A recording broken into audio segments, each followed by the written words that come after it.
Seri 11 Bukek Xiansu. Suling Emas Naga Siluman. Cerita, Ho Ping Hu. Audiobook, novel silat. Bab 60. Kalau begitu, mari kita menyewa perahu, Su Heng. Ah, mana mungkin ada orang mau menyewakan perahu untuk dipakai melalui jarak sejauh itu? Pemilik perahu tentu mengalami kesukaran untuk kembali ke sini menentang arus. Dan sewanya akan mahal sekali, mungkin sewanya itu sudah cukup untuk membeli sebuah perahu kecil. Wah, kalau begitu kita beli saja. Kita dayung sendiri, kan terbawa arus air, jadi tak perlu membuang banyak tenaga. Kita mancing setiap hari, makan daging ikan setiap hari. Wah, senangnya. Kam Hong tertawa dan memandang kepada Sumoynya. Betapa Sumoynya ini kadang-kadang masih seperti anak kecil saja. Dan dia pun menarik napas panjang. Memang, dibandingkan dengan dia, Sumoynya masih seperti anak kecil. Dia sendiri sudah berusia hampir 35 tahun sedangkan Sumoynya ini hanya seorang dara remaja berusia paling banyak 19 tahun. Dia merasa sudah tua dan tidak pantas berdekatan dengan Sumoynya. Kenapa kau tertawa lalu menarik napas, Su Heng?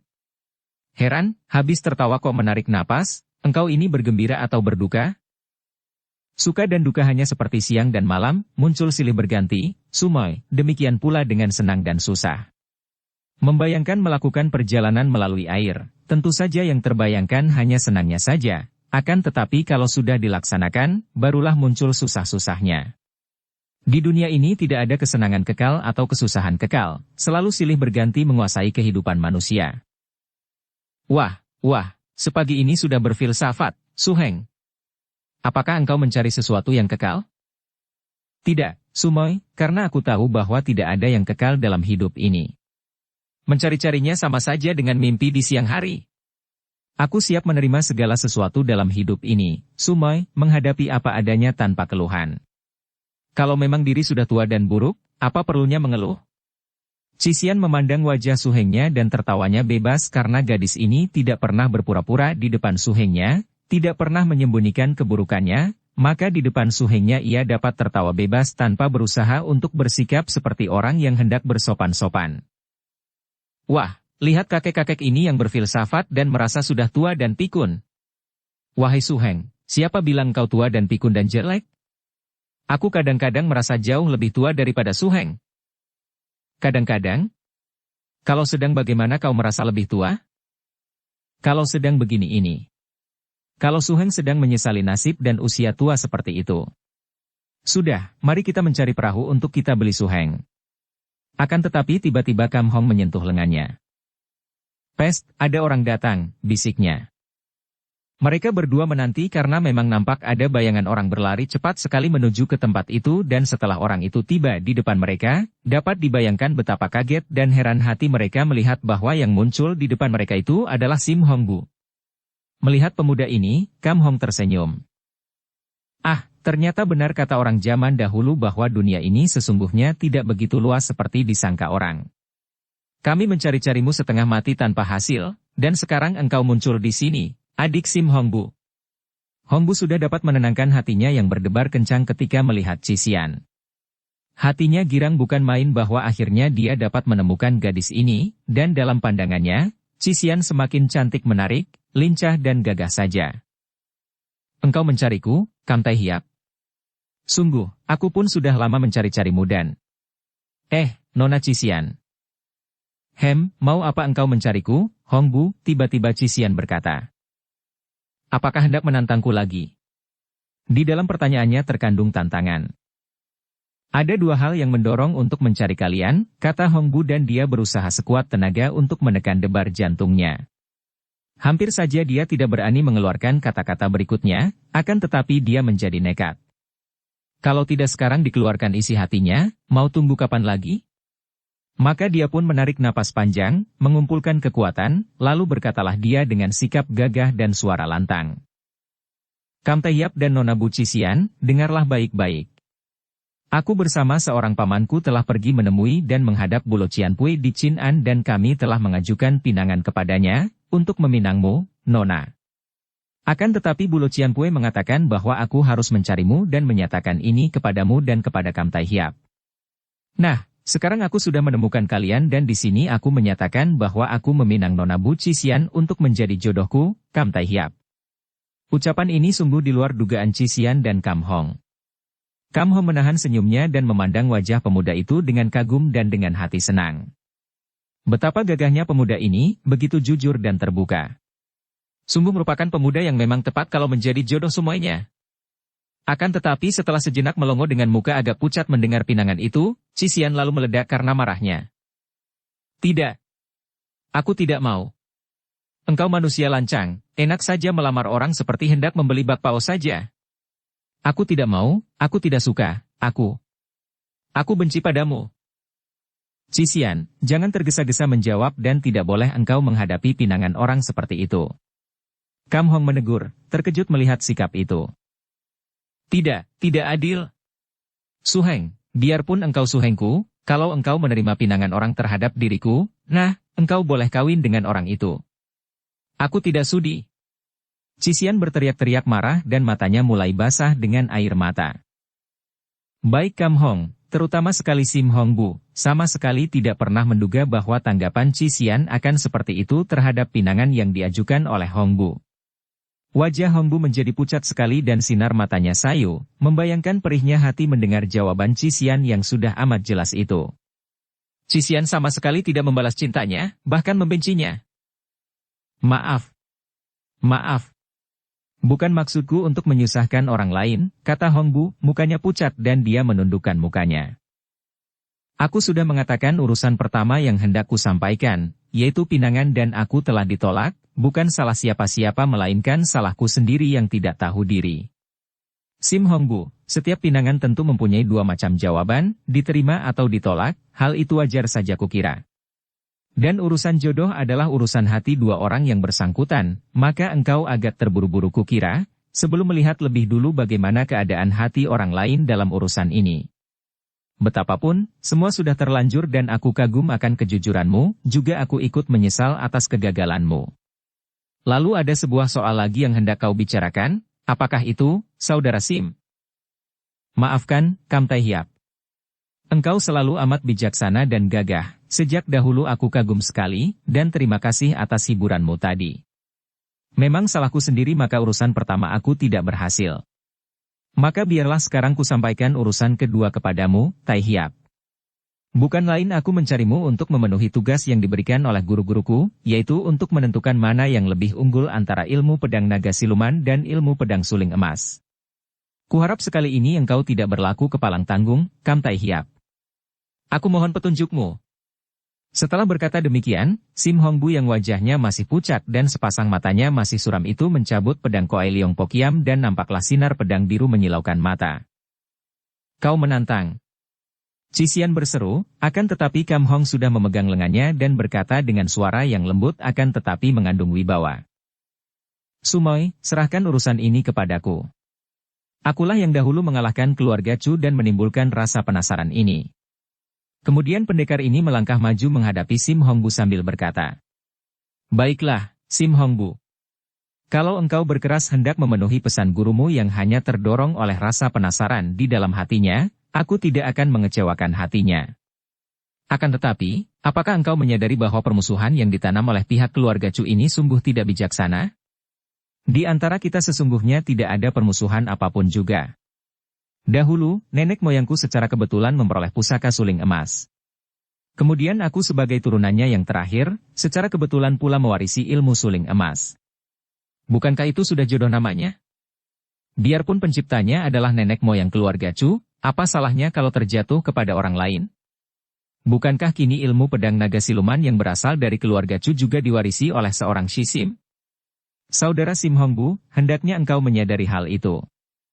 Tentu saja Hong Bu tahu akan hal itu dan memang tadinya dia sudah lemah semangat untuk menantang Kam Hong mengadu ilmu, apalagi semenjak dia bertemu dan mendengar nasihat dari pendekar naga sakti gurun pasir.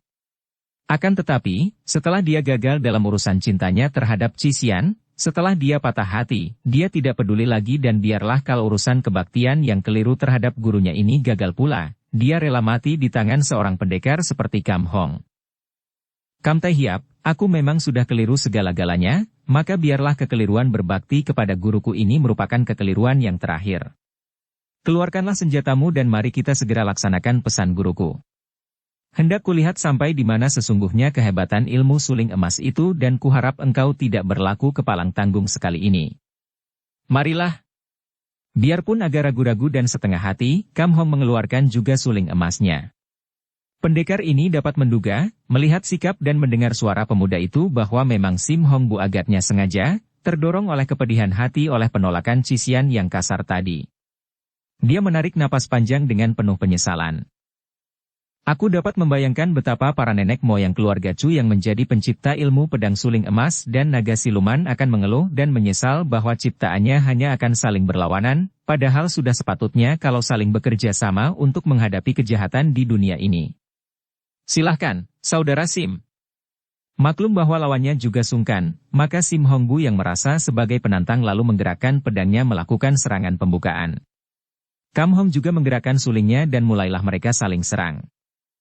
Mula-mula memang ada keraguan dan kesungkanan dalam hati mereka sehingga serangan-serangan mereka itu tidak dilakukan dengan tenaga sepenuhnya, akan tetapi sebagai ahli-ahli silat di mana ilmu silat itu telah mendarah daging kepada tubuh mereka, makin lama mereka menjadi semakin bersemangat karena menghadapi lawan yang amat tangguh.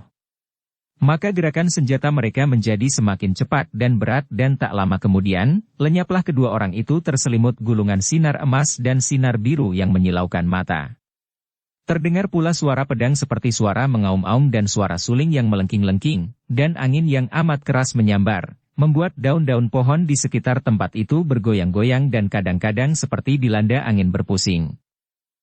Cisian sendiri bengong, kagum sekali menyaksikan pertandingan yang amat hebat ini. Diam-diam harus diakuinya bahwa ilmu pedang yang dimainkan oleh Sim Hong Bu memang hebat bukan main, dan agaknya sama sekali tidak kalah dibandingkan dengan Kim Xiao Kiam Sut yang dimainkan dengan suling emas itu. Sebagai seorang ahli, ia pun dapat mengikuti gerakan mereka, walaupun kadang-kadang gerakan kedua orang itu terlalu cepat untuk dapat diikuti dengan mata. Ia melihat betapa suhengnya bersilat dengan baik sekali, hampir dapat dikata sempurna malah, memainkan ilmu pedang Kim Xiao Kiam Sut, akan tetapi tetap saja ia masih melihat keraguan dalam gerakan suhengnya itu, seolah-olah dia tidak menghendaki perkelahian itu dan bertanding karena terpaksa sekali. Setelah lewat 100 jurus, keduanya sudah benar-benar bebas dari keraguan dan keduanya kini sudah lupa diri. Yang ada hanyalah kegembiraan bertanding karena baru sekarang mereka benar-benar bertemu lawan yang setanding, dan baru sekali ini mereka bertanding tanpa ada sedikit pun perasaan benci atau marah. Kini mereka bertanding demi ilmu itu sendiri, seperti orang berlatih saja, akan tetapi jauh lebih hebat dan sungguh karena keduanya tidak mau sampai kalah. Maka, kini hanya jurus-jurus yang paling ampuh sajalah yang mereka keluarkan dan di dalam hati mereka penuh kekaguman terhadap lawan. Sukar dilihat siapa yang terdesak dan siapa yang mendesak antara keduanya, karena betapapun juga, setelah kini mereka melihat intinya, ada unsur-unsur yang sama dalam dasar ilmu pedang mereka. Hanya dalam hal tenaga dalam, Sim Hong Bu harus mengakui bahwa dia masih kalah setingkat. Akan tetapi, ilmu pedang Koai Leong Kiam Sut demikian hebatnya sehingga kekalahan tenaga ini dapat ditutupnya dengan gerakan cepat dan aneh sehingga dia tidak harus mengadu tenaga secara langsung. Serang menyerang terjadi, tikaman dan totokan ditukar, bacokan dan pukulan silih berganti, dan bukan hanya senjata mereka yang saling menyambar, melainkan juga tangan kiri mereka seringkali melakukan totokan dan pukulan maut yang amat hebat, yang kalau ditangkis menimbulkan getaran yang bahkan terasa pula oleh Cisian yang berdiri di pinggir. Setelah lewat 200 jurus, Cisian memandang dengan alis berkerut. Sebagai seorang ahli, maklumlah darah ini bahwa perkelahian sehebat ini kalau dilanjutkan, tentu hanya berakibat robohnya seorang di antara mereka, mungkin roboh untuk tidak dapat bangkit kembali atau tewas. Setiap serangan yang dilakukan mereka itu adalah serangan maut yang amat hebat, yang kalau mengenai lawan sudah pasti akan merenggut nyawa lawan. Memang benarlah apa yang dipikirkan oleh Cisian ini. Setelah lewat 200 jurus Kam Hong yang lebih matang dalam hal latihan, dan juga memang lebih sempurna menguasai ilmunya, dapat melihat kelemahan-kelemahan yang walaupun sedikit dalam gerakan Hong Bu, namun cukuplah untuk dimasukinya dengan serangan kilat yang akan membuat lawan roboh. Akan tetapi pendekar ini tidak tega merobohkan Hong Bu dengan serangan maut. Dia sama sekali tidak ingin melukainya dengan berat. Timbul keraguan dalam hatinya. Apa gunanya kalau dia menang? Sebaliknya, andai kata dia mengalah sekalipun, hal itu pasti akan diketahui oleh Sim Hongbu dan juga oleh Bu Cixian dan tidak akan ada manfaatnya lagi, bahkan mungkin Hongbu akan merasa tersinggung kalau dia sengaja mengalah. Maka, sebaiknya kalau dia memberi isyarat kepada pemuda itu bahwa dia tidak ingin bermusuhan dan bahwa dia bersedia menghentikan pertandingan itu dan bersedia pula mengalah. Oleh karena itu, ketika dia kembali melihat lowongan yang merupakan kekosongan atau kelemahan dari lawan, secepat kilat sulingnya meluncur ke arah kiri dada Hongbu dan sebelum pemuda ini dapat menghindarkan diri karena memang posisinya sudah terdesak dan terkurung, tahu-tahu ujung suling sudah mengenai dada kirinya. Duh! Sim Hongbu terkejut bukan main karena biarpun ujung suling itu dengan tepat sekali mengenai dada, namun tidak terasa apa-apa dan totokan tadi sama sekali tidak mengandung kekuatan sinkang sehingga ketika mengenai kulit dadanya lalu membalik. Dari heran, Hongbu menjadi merah mukanya karena dia pun maklum bahwa lawannya sengaja tidak mengisi tenaga pada totokan tadi, dan hal ini hanya dapat diartikan bahwa lawan memang tidak menghendaki berkelahi dengannya. Padahal, dia pun mengerti benar bahwa kalau tadi Kam Hong mengisi totokannya dengan tenaga sinkang, dia tentu sudah roboh. Kalau tidak mati seketika, sedikitnya tentu terluka parah atau roboh tertotok dan kalah. Jelaslah bahwa pendekar yang dikagumi dan dihormatinya itu memang sengaja tidak mau mengalahkannya. Hal ini benar-benar membuat dia merasa berterima kasih akan tetapi juga membuka matanya bahwa dia kalah jauh dalam hal pengalaman dibandingkan dengan pendekar sakti ini. Maka, kalau dia melanjutkan pertandingan itu, sama saja dengan mengaku bahwa dia tidak tahu diri. Terang. Pedang bertemu dengan suling dan pedang itu terlepas dari tangan Hongbu. Pemuda ini melangkah mundur dan menjura. Kampai Hiap, saya Sim Hongbu yang mewakili keluarga Chu mengaku bahwa di tanganku, Koai Leong Kiamsut telah kalah melawan Kim Xiao Kiamsut. Lalu dia menjura lagi dan mengambil pedangnya dari atas tanah. Saudara Sim Hongbu, engkau terlalu merendah. Koai Leong Kiamsut hebat bukan main dan kalau toh aku dapat mengunggulimu sedikit, hal itu bukan karena ilmunya, melainkan karena engkau kalah matang dalam latihan dan pengalaman. Ilmu pedangmu hebat bukan main. Apa ini? Saling mengalah dan saling merendah. Sim Hongbu, kakak seperguruanku memang lemah. Biarlah aku yang mewakili Kim Xiao Kiamsut, ingin ku coba sampai di mana hebatnya Koai Leong Kiamsut, dan antara kita tidak perlu ada sungkan-sungkanan dan mengalah segala macam. Berkata demikian, Cixian sudah menyerang dengan suling emasnya, serangan maut yang hebat sekali sehingga terpaksa Hongbu menangkis. Ceringgi. Bunga api berpijar saking kerasnya pertemuan senjata itu. Sumoy, jangan, teriak Kam Hong. Cixian, aku sudah mengaku kalah, kata Hongbu, suaranya mengandung kegetiran hati. Dia telah patah hati dan dia tadi menghendaki tewas di tangan pendekar sakti Kam Hong. Siapa kira pendekar itu mengalah dan dia kalah tanpa terluka sedikit pun. Hal ini membuatnya merasa perih sekali karena dibiarkan hidup menderita patah hati.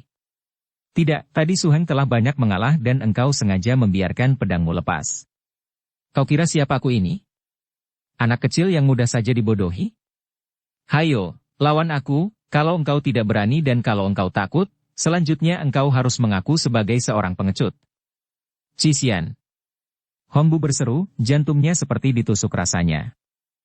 Sumoy, engkau terlalu. Engkau berpihak kepadanya, Su Heng. Boleh, kau berdua keroyoklah aku. Berkata demikian, Cixian sudah menyerang lagi kepada Hongbu yang terpaksa harus menggerakkan pedang dan melindungi dirinya kalau tidak mau mati konyol. Hatinya berduka bukan main. Tentu saja pantang baginya untuk hidup sebagai pengecut.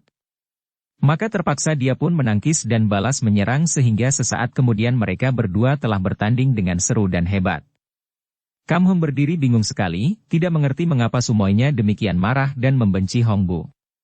Pada saat itu muncul 3 orang yang bukan lain adalah Chu Kangbu, Yu Fi, dan Chu Pek In. Mereka bertiga itu akhirnya dapat menemukan jejak Sim Hongbu dan tiba di tempat itu pada saat Hongbu sedang bertanding dengan hebatnya melawan Cixian. Melihat ini Chu Pek In sudah hendak meloncat untuk membantu Su Hengnya, akan tetapi Chu Kangbu memegang lengannya. Pendekar ini melihat betapa Kam Hong berdiri di situ sejak mereka datang dan sama sekali tidak membantu Cixian. Oleh karena itu, kalau sekarang dia serombongan datang-datang lalu membantu Sim Hongbu, sungguh hal ini merupakan suatu kecurangan yang membikin malu. Inilah sebabnya maka dia mencegah keponakannya untuk membantu Hongbu. Dan pendekar tinggi besar ini pun sudah memandang penuh dengan kekaguman karena pertandingan antara mereka itu sungguh hebat luar biasa. Baru sekaranglah dia dapat mengagumi ilmu pedang Koai Leong Kiam Sut yang diwarisi oleh Hongbu. Akan tetapi dia juga berkesempatan menyaksikan kehebatan suling emas di tangan darah itu. Hebat sekali. Kedua ilmu itu sungguh merupakan ilmu yang jarang dapat ditemukan tandingannya di dunia ini. Akan tetapi hanya Kam Hong seorang yang sudah dapat mengenal kedua ilmu itu dan dapat mengikuti pertandingan itu dengan amat jelas yang melihat kenyataan betapa Sim Hongbu kini selalu mengalah terhadap Chi Xian. Kalau tadi dia sendiri mengalah terhadap Sim Hongbu, mengalah sedikit saja. Kini Hongbu mengalah secara keterlaluan. Pemuda itu tidak pernah melakukan serangan yang sungguh-sungguh, sebaliknya, Chi Xian yang melakukan serangan dengan jurus-jurus terampuh dari ilmu Kim Xiao Kiam Sut. Sementara itu, ketika Hongbu melihat datangnya Susioknya dan dua orang wanita yang tidak dilihatnya jelas karena dia didesak hebat oleh lawan, hatinya terguncang dan kedukaannya memuncak, maka ketika itu gerakannya menangkis kurang tepat dan kurang kuat. Tuh! Ujung suling itu mengenai lehernya, dan biarpun dia sudah miringkan kepalanya, masih saja ujung suling itu mengenai pangkal lehernya. Serangan ini hebat sekali dan Hongbu terjungkal dan terbanting, tak mampu bergerak lagi. Su Heng. Chu Pek In menjerit dan menubruk tubuh itu sedangkan Kam Hong sudah menarik tangan Chi Xian yang juga terbelalak memandang ke arah Hongbu, wajahnya agak pucat karena ia tidak bermaksud membunuh Hongbu dan kini melihat pemuda itu terjungkal. Hatinya merasa ngeri karena ia khawatir kalau ia telah kelepasan tangan membunuh orang yang sebenarnya amat disukainya itu. Pek In sudah menangis sambil memeluk tubuh Hongbu yang tak bergerak seperti mayat itu. Mata pemuda itu mendelik dan mukanya pucat, napasnya berhenti. Chu Kangbu cepat memeriksa dan mengurut beberapa jalan darah di dada, punggung dan leher, maka nampaklah Hongbu mengeluh lirih dan napasnya pun berjalan kembali. Dia akan sembuh, kata Chu Kangbu dan melihat ini, Kam Hong dan Chi Xian merasa lega bukan main. Maafkan kami, kata Kam Hong sambil menjura ke arah Chu Kangbu, kemudian ia memegang tangan sumoinya dan menariknya pergi meninggalkan tempat itu. Kam Hong maklum bahwa jika dibiarkan sumoinya berada di situ lebih lama lagi, bukan tidak mungkin timbul kesalahpahaman baru dengan keluarga Chu. Dia tidak menghendaki hal ini, apalagi di situ terdapat pula Yufi, bekas tunangannya dan hal ini pun membuat dia merasa tidak enak sekali. Dan agaknya Chu Kangbu juga tidak ingin mencari urusan. Dia sudah melihat betapa jago dari keluarga Chu telah kalah dan dia tahu bahwa melawan pendekar suling emas dan sumoinya yang amat lihai itu dia dan istrinya tidak akan menang. Chu Pek In sudah memondong tubuh Hongbu. Mari kita mencari tempat yang baik untuk merawatnya, kata gadis itu kepada pamannya. Baik, akan tetapi biarkan aku memondongnya, Pek In, kata pamannya. Biarlah, paman, biarlah aku memondongnya.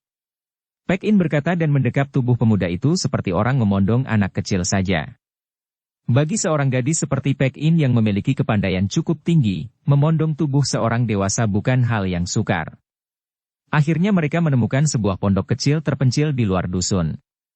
Mereka menyewa pondok ini dari kakek petani yang memilikinya dan Pek In lalu merebahkan Hongbu di atas dipan bambu sederhana yang berada di dalam kamar. Chu Kangbu dan Yufi segera memeriksa kembali keadaan pemuda itu. Mereka adalah suami istri yang berilmu tinggi, bahkan Yufi mengerti pula tentang ilmu pengobatan. Totokan suling tadi memang hebat, akan tetapi untuk meleset dari urat penting yang dapat membawa maut. Totokan itu menggetarkan jantung, akan tetapi karena tubuh Hongbu memang amat kuat, maka tidak sampai membahayakan dirinya, walaupun membuatnya roboh pingsan dan sekitar pundak dan pangkal leher menjadi kebiruan karena ada otot yang pecah. Chu Kangbu dan istrinya lalu mencarikan obat ke Lokyang, sedangkan Pek In menjaga pemuda itu dengan penuh perhatian. Pek In yang terus menjaga dan meminumkan obat sedikit demi sedikit, menjaga siang dan malam dan merawatnya penuh kasih sayang sehingga melihat ini, Chu Kangbu dan Yufi merasa terharu bukan main. Baru pada keesokan harinya, pernapasan Hongbu berjalan seperti biasa dan mukanya yang tadinya pucat itu menjadi agak kemerahan kembali. Hari telah larut ketika Hongbu mengeluh lirih. Pek In cepat mendekatinya, duduk di tepi dipan dan meraba dahi pemuda itu, lalu mempergunakan sapu tangan untuk mengusap keringat yang membasahi dahi dan leher. Pemuda itu telah berkeringat dan menurut paman dan bibinya, kalau pemuda itu sudah mengeluarkan keringat berarti akan segera sembuh. Bukan main girang hati Pek In dan ia menatap wajah yang tampan itu dengan penuh kemesraan. Kedua mata itu terbuka perlahan, lalu berkedip-kedip karena agak silau oleh sinar matahari yang memasuki kamar lewat jendela. Kemudian, setelah mata itu agak terbiasa, Hong Bu memandang kepada Pek In, lalu berkata lirih. Siapa Nona? Mendengar pertanyaan ini, hampir saja Pek In tertawa geli. Akan tetapi ia segera teringat bahwa semenjak menjadi suhengnya, barulah sekali ini Hong Bu melihat ia berpakaian sebagai seorang wanita dengan rambut digelung ke atas. Pek In tersenyum manis. Coba kau terka, siapa aku ini? Suaranya terdengar merdu sekali karena hatinya riang melihat pemuda itu telah siuman dan tampak sehat. Seperti tak asing bagiku. Hong Bu mengerutkan alisnya. Memang gadis ini telah dikenalnya. Akan tetapi dalam detik-detik pertama dia lupa lagi siapa ia. Akan tetapi dia segera menepuk dahinya. Sumoy. Ah, benar, engkau Sumoy Chu Pek In. Pek In tertawa dan menutupi mulutnya. Aku sudah khawatir engkau tidak akan mengenalku, katanya tertawa. Hong Bu juga tertawa. Siapa dapat mengenalmu? Engkau telah menjadi seorang gadis yang manis sekali. Chu Pek In cemberut. Apa kau kira biasanya aku bukan seorang gadis?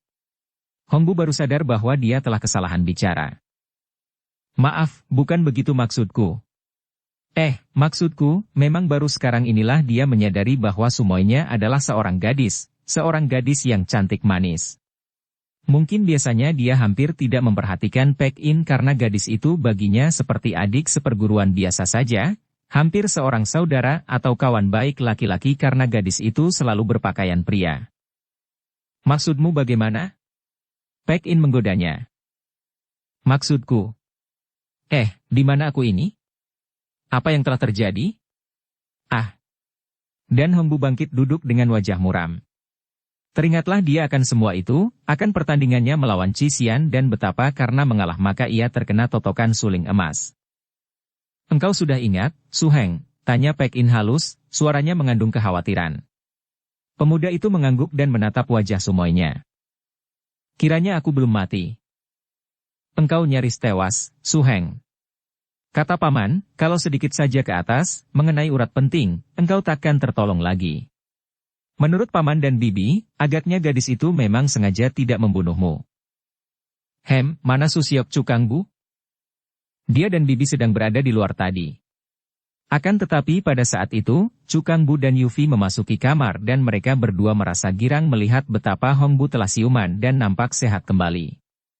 Hong Bu cepat memberi hormat kepada suami istri itu dan berkata dengan suara penuh penyesalan.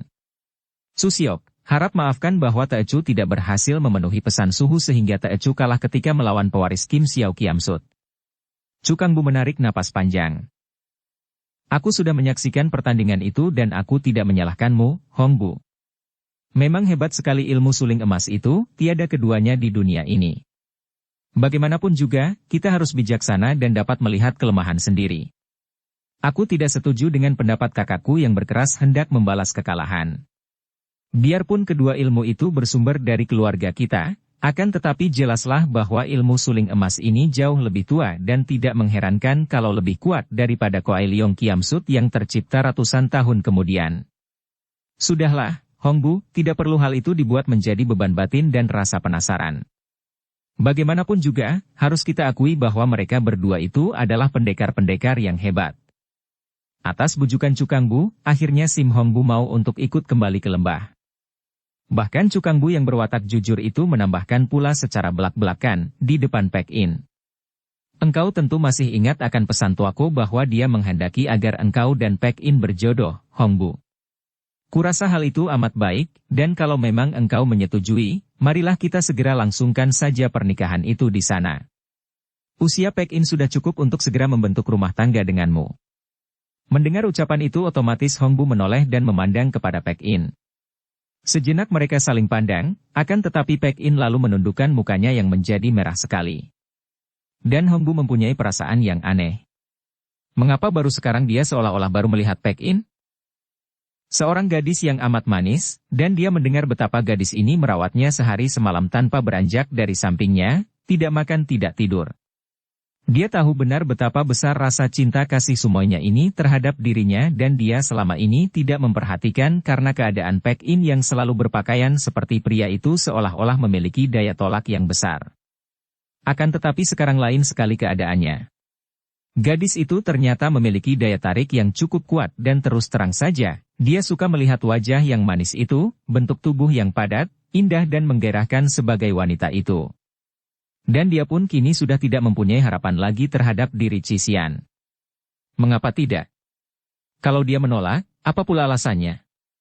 Dan penolakannya tentu akan membuat Paek-in merasa sengsara, di samping membuat hubungannya dengan keluarga Chu menjadi hambar. Baiklah, Susiok. Akan tetapi usul Susiok itu mengingatkan kepada Tecu bahwa untuk memperoleh doa restu dari arwah ayah Tecu, selagi Tecu berada di provinsi Honan ini, sebaiknya kalau Tecu mengunjungi makam ayah dan bersembahyang di sana. Tentu saja, itu baik sekali. Di manakah makam ayahmu? Di dekat kota Xinyang, di selatan Sungai Huai. Baik, kalau begitu mari kita pergi beramai ke sana. Aku pun ingin memberi hormat kepada makam ayahmu, kata Chu Kangbu yang tidak ingin kehilangan lagi murid keponakannya itu kalau mereka harus berpisah lagi.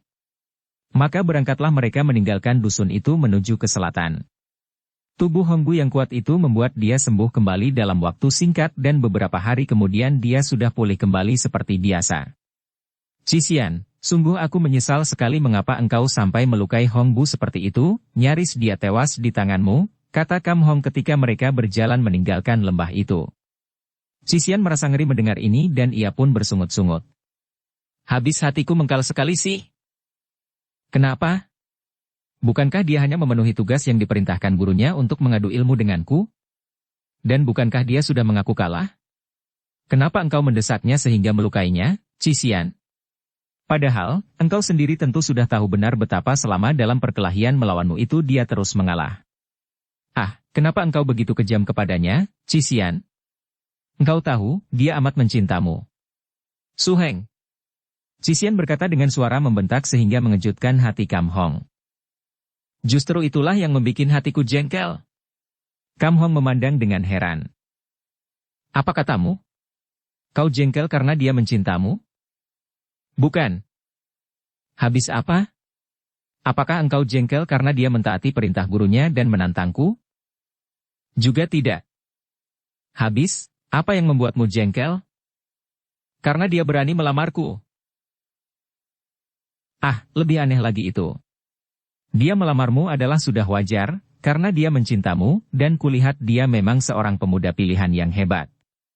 Aku pun masih merasa heran dan penasaran mengapa engkau tidak menerima pinangannya malah marah-marah, padahal pinangan itu wajar saja. Tiba-tiba Cisian memandang kepada Su Hengnya dengan sinar mata muram. Su Heng, mengapa engkau begitu membenciku? Kam Hong memandang bengong dan terheran. Engkau demikian membenciku sehingga engkau ingin agar aku meninggalkanmu. Begitukah?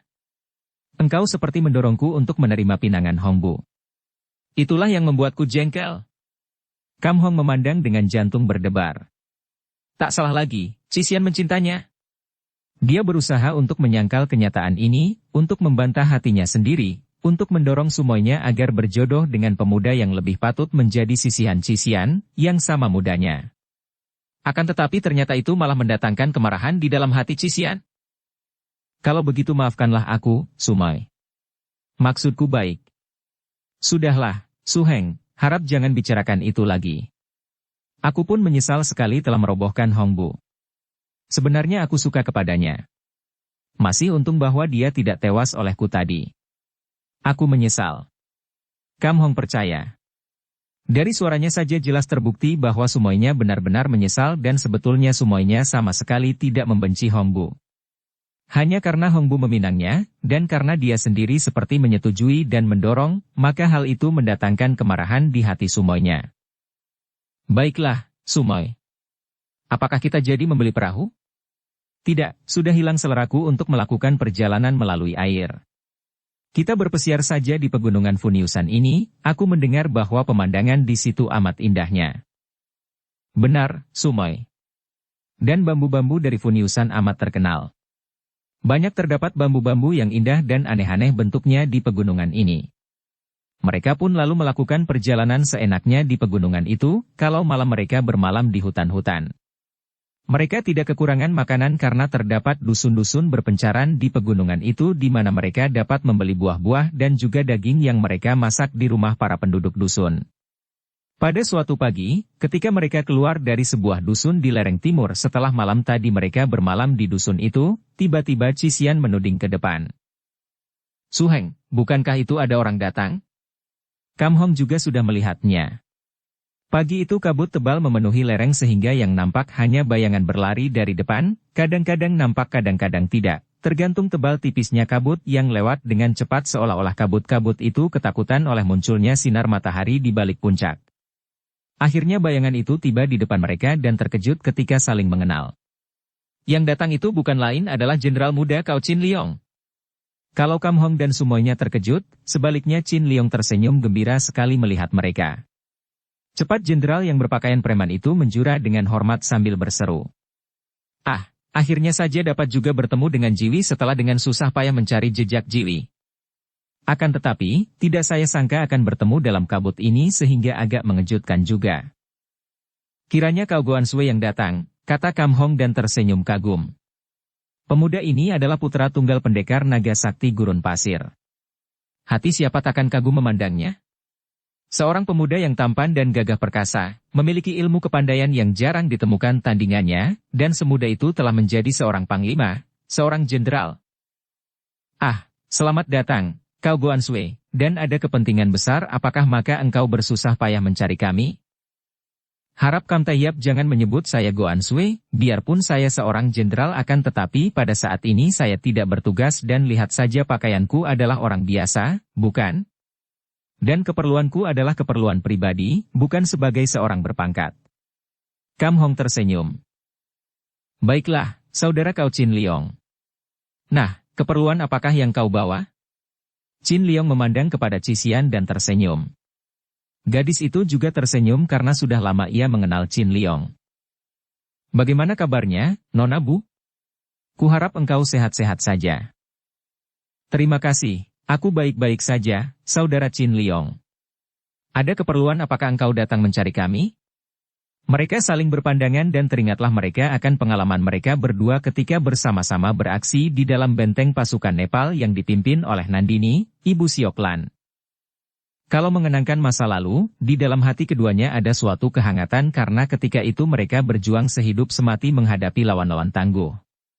Betapapun juga, kini, menghadapi pengakuan cintanya, dan peminangannya, Chin Liong si jenderal yang tidak gentar menghadapi ribuan orang pasukan musuh itu tiba-tiba merasa badannya panas dingin dan jantung berdebar tegang. Sampai lama dia tidak mampu menjawab, hanya memandang kepada Cisian dengan bingung. Kam Hong yang berpandangan tajam itu agaknya dapat menduga bahwa jenderal muda itu ingin menyampaikan sesuatu kepada Cisian, maka dia pun lalu berkata dengan suara halus. "Kalau engkau hendak bicara berdua dengan Sumoy, silakan, saudara Chin Liong, aku akan menyingkir lebih dulu." "Ah, tidak. Saya hendak bicara denganmu, Kam Tahiap," kata Chin Liong dengan gugup.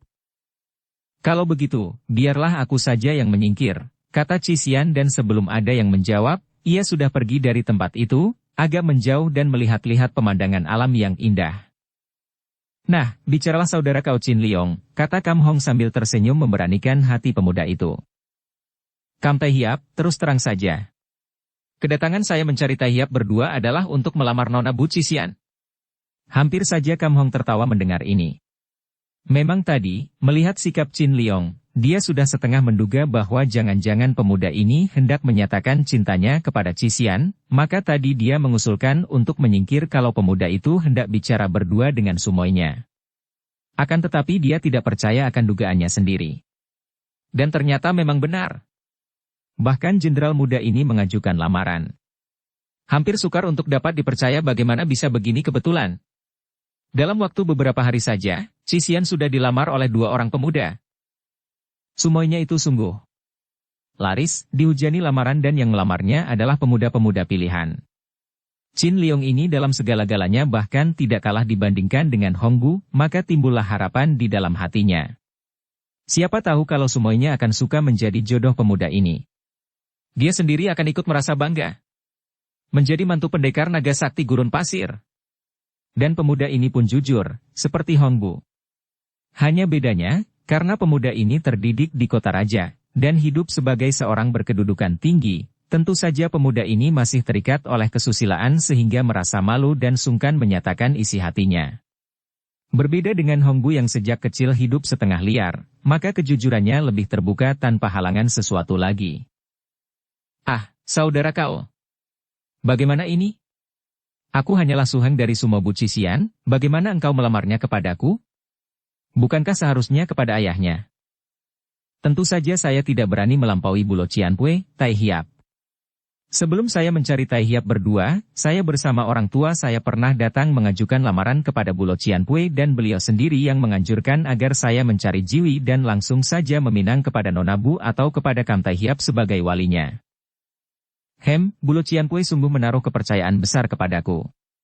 Saudara kau Chin Liong, kalau tidak salah, menurut penuturan Sumoy, kalian berdua telah lama sekali saling berkenalan, bahkan telah menjadi sahabat baik dan pernah berjuang bahu-membahu, bukan? Aku yakin bahwa yang mendorongmu mengajukan pinangan ini tentu berdasarkan hatimu yang mencinta, bukan? Wajah Chin Liong menjadi agak merah, akan tetapi dengan tenang dia menatap wajah pendekar itu dan menjawab. Benar demikian, Tai Hiap. Dan engkau tentu tahu bahwa aku atau siapapun juga tidak akan dapat memaksa Sumoy, dan hal itu tergantung sepenuhnya kepadanya. Akan tetapi, aku tidak tahu bagaimana dengan isi hatinya. Apakah ia mencintamu, saudara kau? Maafkan pertanyaanku ini. Chin Liong menggeleng kepala. Aku tidak tahu dengan pasti, katanya lirih seperti kepada dirinya sendiri, kemudian dia memandang kembali kepada pendekar itu. Terus terang saja, kami tidak pernah bicara tentang cinta, Tai Hiap, akan tetapi kalau saya melihat sinar matanya, saya kira. Ya, mudah-mudahan ia pun mencinta saya seperti saya mencintanya selama ini. Kalau begitu, kiranya sebaiknya kalau engkau mengatakannya kepadanya sendiri, karena keputusannya terserah kepadanya. Kembali Chin Liong nampak gugup. Ah, sukar sekali saya dapat bicara kalau di depannya, Tai Hiap. Ia seorang berwatak keras, saya sudah mengenalnya baik-baik, dan sikap keras itu justru merupakan satu di antara sifatnya yang menarikku. Saya mohon bantuan, Tai Hiap, sukalah menjadi perantara membuka percakapan tentang itu. Kalau sudah dimulai, agaknya saya akan berani mengemukakan kepadanya. Kam Hong mengerutkan alisnya. Sungguh tugas yang berat. Dia sendiri, walaupun dilawannya sendiri dengan melihat kenyataan bahwa dia tidak pantas menjadi jodoh Sumoynya, dia telah jatuh cinta kepada darah itu. Dan kini dia diminta tolong untuk menjadi perantara perjodohan darah itu dengan orang lain. Akan tetapi, bukanlah ini yang dia kehendaki? Bukankah dia akan merasa girang kalau Cisian menjadi jodoh Chin Liong, bahkan lebih baik malah daripada menjadi jodoh Hongbu? Cisian mungkin akan marah kepadanya. Akan tetapi biarlah. Dia harus dapat mengambil keputusan yang tepat dan melihat kenyataannya bagaimana. Dia masih tidak dapat menerima kenyataan bahwa Sumoynya hanya mencinta dia seorang. Agaknya tidak mungkin kalau di samping dia terdapat pemuda-pemuda seperti Hongbu dan Chin Liong yang mencintanya bahkan mengajukan pinangan kepadanya. Sumoy, dia memanggil, suaranya terdengar agak gemetar. Gadis itu menoleh. Melihat suhunya menggapai, ia lalu menghampiri setengah berlari. Nampak masih kekanak-kanakan ketika ia berlari-lari itu, akan tetapi juga manis sekali. Cisian tersenyum memandang kepada Chin Liong. Nah, sudah selesaikah urusan besar yang teramat penting itu? Belum, Sumoy, bahkan baru dimulai. Kalau begitu mengapa memanggil aku? Karena urusan ini memang mengenai dirimu. Duduklah, Sumoy dan dengarlah baik-baik, kata Kam Hong. Cisian mengerutkan alisnya, sejenak memandang kepada Chin Liong dengan sinar mata tajam penuh selidik, akan tetapi ia duduk juga di atas batu besar yang banyak terdapat di situ. Ada apa sih, begini penuh rahasia? Begini, Sumoy.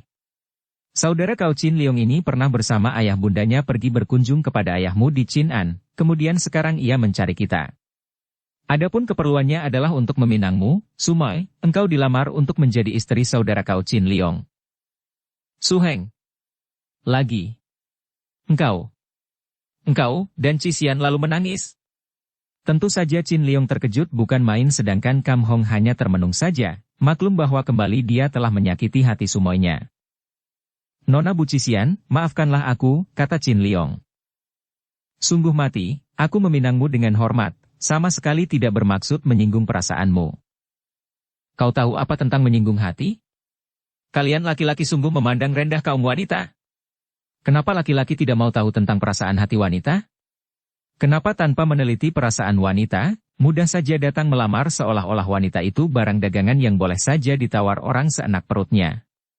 Kam Su Heng, kalau memang engkau begitu benci kepadaku, bilang saja terus terang dan aku pasti akan pergi dari sampingmu, entah apa jadinya denganku. Tidak perlu engkau mendorongku untuk menjadi istri orang lain. Tak kusangka kau sekejam ini. Sumai, sama sekali tidak begitu. Nona Bu, sekali lagi maafkanlah aku. Akan tetapi Cisian sudah mencabut sulingnya dan menghadapi Qin Liong sambil menantang.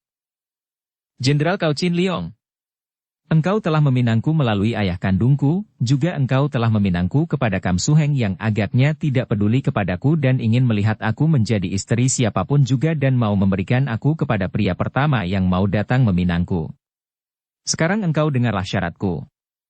Aku mau menjadi istrimu asal engkau dapat mengalahkan aku dan dapat menewaskan aku di sini. Majulah. Wajah Qin Liong menjadi pucat seketika dan dia merasa jantungnya seperti ditusuk. Dia telah salah sangka. Dara ini tidak mencintanya, melainkan mencinta Kam Hong. Akan tetapi agaknya Kam Hong tidak tahu akan hal ini, maka pendekar itu seperti mendorong sumoinya untuk menerima pinangan orang lain. Tapi dia sendiri dapat melihat dengan jelas dan tahulah dia mengapa Cisian marah-marah, yaitu karena sikap Kam Hong itulah. Dia menarik napas panjang dan menundukkan mukanya. Sumoi, harap engkau jangan bersikap begini. Kam Hong yang jadi terkejut sekali mendengar tantangan Cisian terhadap Qin Liong, menegur. Akan tetapi tegurannya ini bagaikan minyak yang menyiram api, membuat kedukaan dan kemarahan dalam hati Cisian menjadi semakin berkobar. Dengan kedua mata yang agak kemerahan karena menangis tadi, ia menoleh dan memandang wajah Su Hengnya. Su Heng, daripada engkau mendorong-dorongku untuk menjadi istrinya, lebih baik engkau membelanya sekali dan biarlah aku mati di tangan kalian. Majulah dan keroyoklah aku. Sumoi. Qin Liong sudah maju mendekati Cisian dan menjura, mukanya masih pucat akan tetapi dengan gagahnya pemuda, ini menekan perasaan nyeri dan mencoba untuk tersenyum. Nona Bu Cisian, ternyata, aku telah buta. Telah begitu lama aku mengenalmu, akan tetapi ternyata aku salah menafsirkan sikapmu kepadaku. Engkau baik kepadaku bukan karena cinta, dan cintaku bertepuk tangan sebelah. Aku tahu bahwa engkau telah mencinta orang lain, Nona, dan memang orang itu patut menerima cinta kasihmu karena dia adalah seorang yang hebat, cintanya kepadamu tanpa pamrih untuk dirinya sendiri dan dia hanya mendambakan kebahagiaanmu. Kam Tai Hiap, Nona Bu, selamat tinggal, maafkanlah aku sebanyaknya dan semoga kalian berdua berbahagia. Tanpa menanti jawaban, Qin Liong lalu meloncat pergi dari situ meninggalkan mereka berdua. Keadaan menjadi sunyi sekali setelah Qin Liong pergi dan Cisian sudah menyimpan sulingnya dan membalikkan tubuhnya. Kini ia berhadapan dengan Kam Hong, saling berpandangan sampai beberapa lama dan akhirnya Kam Hong menarik napas panjang dan berkata, Sumoi, sungguh kasihan sekali pemuda itu. Dia tidak boleh sekali-kali dipersalahkan karena dia jatuh cinta kepadamu dan meminangmu, dapat kubayangkan betapa hancur rasa hatinya. Bersambung ke bab 61. Dukung kami dengan subscribe, follow, like, komen dan share. Terima kasih.